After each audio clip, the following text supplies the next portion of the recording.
Hello, everyone, to the latest Nitro Cup Series race. This race was at Phoenix Raceway, and this race was 160 laps. Obviously, with the new season, there's no stages, so this is just a straight up race to the end. So, was pretty excited for this race. I usually run pretty good at Phoenix, but it's gonna be interesting to see. I felt like the JGR boys were gonna be pretty good today, and maybe look for a win possibly. So. Here we are for the start. We qualified P5. And then instantly on the start, Combat, who qualified P2, disconnected instantly, and he will get credited with last place. So that's a tragic way to go out, I think. But going for the start on the inside, honestly, not the preferred lane on restarts. The outside typically is a little bit better, especially on off the exit of turn 2 here down the back. It's usually you get huge runs, but I was able to get by my teammate Kermit here, who was honestly kind of struggling in the first half of this race. But moved into P3 after lap 1. And then a couple laps later, going through 1 and 2, I get a little too tight on the exit here, and he starting to push up. And Libert also pushes up. We're both from the wall. Libert goes all the way to the inside. Jonathan's got a huge run, goes through the middle, and that kind of slows up both of us. And Jonathan moves into second place.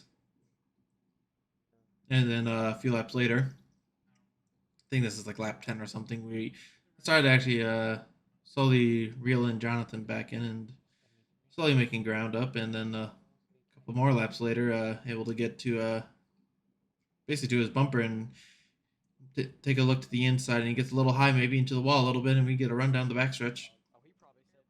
And then he kind of just lets me go, I think. Well, it looked like he was letting me go, but yeah, so we were just side by side here, and we're just I was feeling pretty good. Mahu was getting away a little bit, but not too far. And one thing I've always struggled here at Phoenix was definitely like the short run. Like those first 10 laps, I really don't really get going that fast, but after that, it's pretty good.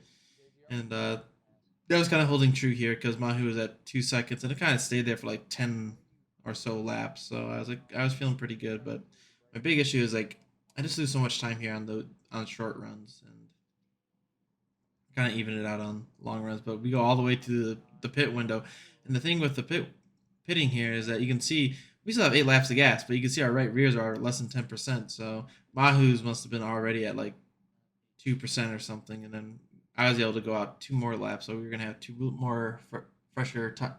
lap fresher tires than Mahu. So we came out, and then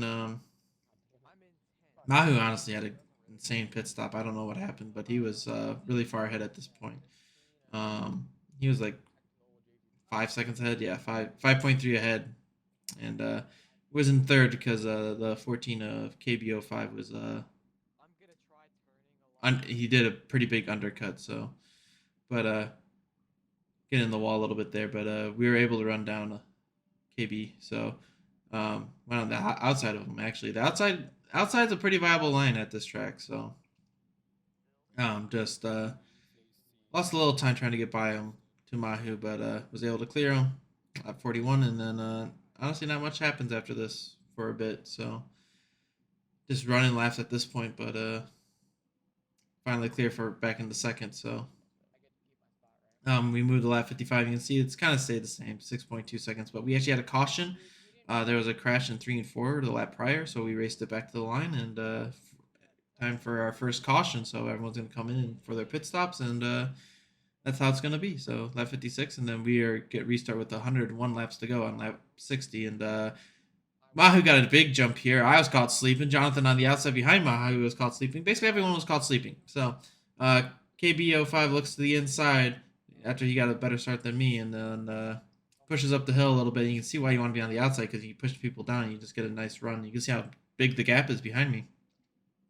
But like I said, the short run for me, it's just not very good at Phoenix. And you can see just after 5 laps, Mahu's pulled a second on me, and I just couldn't get any short run speed. And then lap 78, he's definitely changed something in his car because he was flying at this point because he's got a 3-second lead at this point. So yeah, I was just like, yeah, because he was moving to say the least. And you can see we're nearing that pit windows again where tires are worn out.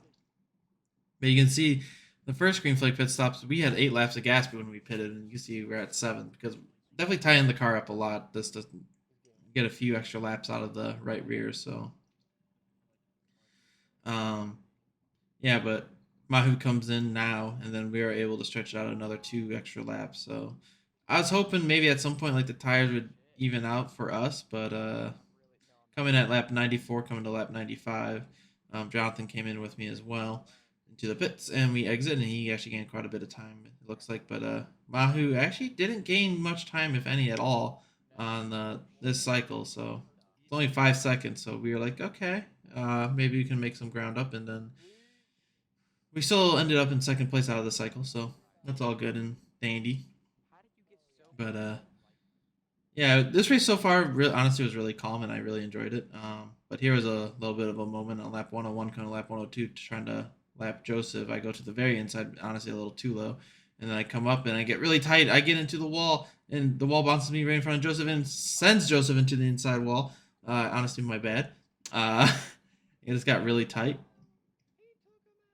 So yeah, and then Jonathan was able to find some speed this run because he was definitely a lot faster on the short run here than me. So lap 103 here, and he gets a nice run off turn 2, and he's gonna take it to the inside, and I'm just gonna kind of let him have it. So he drives it into turn 3, and I get a nice run off 4, but kind of just fall in line with him. So, um, but yeah, at this point, Mahu is slowly pulling away. You can see it was 6.1 seconds, but I did notice he was pitting earlier, and I was thinking, I'm like, is he gonna be able to do this on one more stop?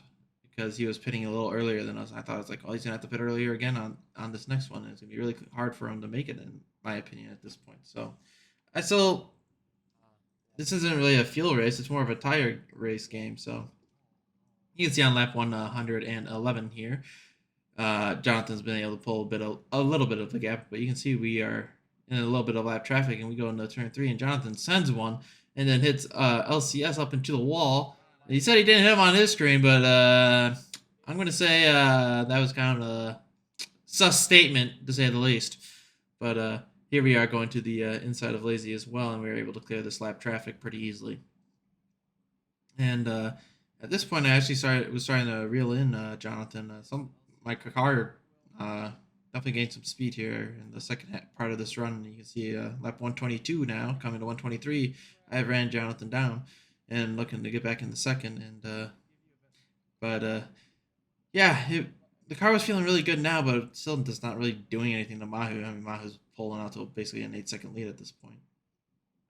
I wish I knew what he had because it was really good. But yet again, Mahu again, he pitted earlier than us, and then all the JGR boys, Kermit's ran us down too, all pit together, and I kind of went in like a grandma and come out at this point, and I told the JGR guys, I'm like, he pitted way early. It's gonna be hard for him to make it, I think. And then on lap 131 here, you can see that Mahu's lead is 8.5 seconds, 8.4. But we're gonna Kermit's gonna look to my inside, and he's definitely figured out something, and he's able to get a little more speed. So Jonathan and Kermit have definitely gotten some speed in the second half of this race that I didn't really have, but still really good speed. I mean, fifth was like 9 seconds back at this point, so like the top Mahu is in his own little world, but JGR boys were all also in our little zip code. So, but you can see here we are, lap 141, and 20 laps to go, and now it's down to 6.5 seconds, and now we're going to jump up to lap 151, and you can see it's down to 2.8 seconds. You can see Mahu, that little red car on the inside, and he has been giving everything back because he's just trying to save his tires. And I was telling him, it's like, it's going to be close. He's saving so much. Then we jump up to 7 laps to go, lap 154. I'm down to 2.3 seconds. Jonathan's even closer than Jonathan and Kermit are even closer. They're like within a second of him. And but unfortunately, at this point, Mahu started picking it back up and started to stay even with everyone. So he definitely saved just enough, to say the least. But coming to the white flag, yeah, so Mahu was able to save enough, and he was definitely maintaining the gap at this point. But Mahu is pretty much avenging his demons because a tire failure cost him a championship in the Truck Series when he was a rookie in Nitro, and he's finally going to avenge his demons at Phoenix, I guess you could say, and win his first race of the season at Phoenix. And JGR will get a 2-3-4 finish, and I will come home fourth tonight at Phoenix. And it was a good race. It was really fun just to have a lot of green flag racing. It was really good. So it was really fun. I think everyone had fun today just because there was no chaos or anything like that. So really fun race. Really fun racing with my teammates. And congrats to Mahu, who thoroughly dominated this race and deserved the win. So I hope you guys enjoyed it. And don't forget to like, follow, subscribe. And I'll catch you guys in the next one. Bye.